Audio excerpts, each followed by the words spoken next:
અત્યારે લગભગ બધાની પરીક્ષાઓ પૂરી થઈ ગઈ છે અથવા તો થવા ઉપર છે, વેકેશન પડવા માંડ્યા છે. પછી ઘણા વિદ્યાર્થીઓ ઉચ્ચ અભ્યાસવાળા હોય કે જેનો અભ્યાસ પૂરો થઈ ગયો અને સારી જોબ ઉપર ચડી ગયા હોય. એવા એક વ્યક્તિ છે ને મને ટ્રેનમાં ભેગા થયા હતા. મેં એની યાર ચર્ચા કરી. મેં તમે શું કરો? મને કે આવી રીતે આમ છું અને મારું 25 લાખ રૂપિયાનું પેકેજ છે. મેં બહુ સારું કહેવાય. તો આમાં મહેનત કે નહીં? મને કે મેં પોતે મારી મહેનતથી હું આગળ વધ્યો છું. મારી મહેનતને હિસાબે કે હું આ સ્થાન ઉપર છું. મેં તમારા મમ્મી પપ્પા શું કરે છે? એ કે ખેતી કરે છે, નાનો નાનો બિઝનેસ કરે છે. એ કે બરોબર. અને તમે? મને કે મેં ટોટલી મહેનત કરીને હું આટલે પહોંચ્યો. એમ આટલો હું તેજસ્વી હતો, હું ભણવામાં આટલું ધ્યાન રાખતો. મેં કીધું ભાઈ, તમારી કોઈ પણ તમારા પપ્પા ખેતી કરે છે, થોડુંક તમને ખ્યાલ હશે કે તમે કોઈ બિયારણ લઈને ઝાડવું વાવી દો તો એ ઝાડવું એની મેળે ઉગે. આ ચોમાસું હોય તો થોડોક ટાઈમ ઉગે, પણ એની માવજત કરવી પડે કે ન કરવી પડે? માવજત વિના એ ઝાડ મોટું થાય? મને કે ન થાય. માવજત તો કરવી જ પડે ને, એમ થાય. મેં તો તમે કેવી રીતે કહો છો કે હું મારી મહેનતે આટલો છું? એમ તમારી મહેનત છે ને 20% જ છે.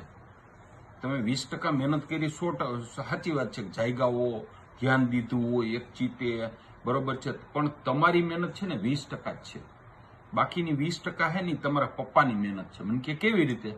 મેં તમને સારી સ્કૂલમાં ભણાવ્યા, ઊંચી ફી ભરી, પોતે કરકસર કરીને તમને ભણાવ્યા, અને તમારા માટે થઈને સ્પેશિયલી ગમે એટલો ખર્ચો થાય તો ટ્યુશન હારા રખાવ્યા, તમને ભણાવ્યા. એ હકીકત છે. મને કે હા. મેં તો ગામડાની સ્કૂલમાં તમને બેસાડ્યા હોત કે કયો નાની સ્કૂલમાં, તો તમે આ ઠેકાણે હોત? મને કે ના ના. તો 20% એની મહેનત થઈ કે નહીં? માથું ખંજોર. મને કે હા સાચી વાત છે. મને કે તો બીજી 60% કેની મહેનત? 20% તમારા મમ્મીની મહેનત. મને કે એ કેવી રીતે? મેં તમારા મમ્મીએ હે ને રાત દિવસ જોયા વિના તમારી પાછળ રહ્યા છે. તમે રાતે સવારે વહેલા વાંચવા ઉઠો ને તો એ તમારી પહેલા ઉઠી જાય, તમને ચા કરી દઈએ, નાસ્તો કરી દઈએ. પછી ઘણી વખત છે ને એને ક્યાંક જવાનું હોય, મેરેજમાં, પ્રસંગમાં, પણ તમારા હાટું થઈને ન ગયા હોય, અથવા તો ગયા હોય તો તરત આવતા રહ્યા હોય. તમે નાના આવીશો ને, રૂમમાં વાંચતા આવીશો ને, તમારા મમ્મી બાયણા પાસે કંઈક કામ લઈને બેઠા છે. મારો છોકરો વાંચે છે ને, એ જોવા હાટું એને પોતે બહુ ભોગ દીધો છે.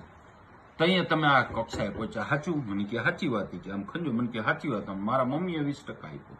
તો મને કે 40% હવે કેના ગણવાના? એ કે મેં 40% છે ને તમારા પૂર્વજોએ, તમારા મમ્મી પપ્પાએ કંઈક સારા કાર્યો કર્યા છે, જીવનમાં કંઈક પુણ્ય કમાણા છે, કુટુંબમાં ક્યાંક કામે આવ્યા છે, ભાઈ પરિવારમાં ક્યાંક કામે આવ્યા છે, સગાવાલાનું સારું કર્યું છે, કોઈ ગરીબ માણાનું સારું કર્યું છે.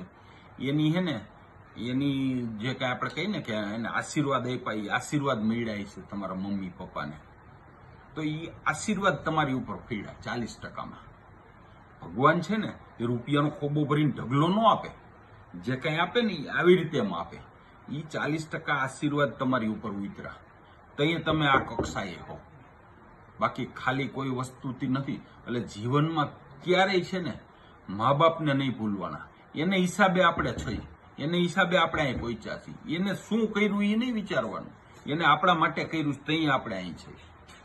પછી મમ્મી પપ્પાએ જો સારા કાર્યો કર્યા હોય તો તમને ફળ મળ્યું, તો આપણે આપણે 25 લાખનું પેકેજ હોય ને તો આપણે કોકને મદદરૂપ થવું જોઈએ. કોઈ ગરીબને, પરિવારને, ક્યાંય ઘણા તો હોય માલ બની જાય ને આમ 65% બહુ સારું હોય ને બધું ભૂલી જાય. એ એની રીતે, હું મારી રીતે, મારે કોઈની જરૂર નથી. પણ ભાઈ આ વસ્તુ કરવાની છે. આ વસ્તુ કરશો ને તો આપણે સંતાનમાં આવશે, નકર નહીં આવે. એ 60% અટકી જાય. કદાચ એ પોતે મહેનત કરશે, તમે મહેનત કરશો, તમારા ઘરના મહેનત કરશે તોય 60% અટકી જાય. બાકીના 40% નહીં મળે. એટલે આપણે ગમે એ સ્થાને હોય, આપણા મા બાપનું ખાસ ધ્યાન રાખવું. આપણા મા બાપે આપણા માટે કર્યું છે તો એની જિંદગીમાં કોઈ દી દુઃખ ન પડવું જોઈએ. અને બીજા પરિવારનું, ગરીબ માણસોનું કે બીજે ક્યાંય ખાસ સારું કરવું. આપણાથી થાય એટલું કરવું, આપણાથી થાય એટલી મદદ કરવી, જેથી કરીને આપણે જે જગ્યાએ છે ને એથી ઉચ્ચ જગ્યાએ આપણો સંતાન બેસે. બરોબર ને? ભીખાલાલનું આવું માનવાનું છે.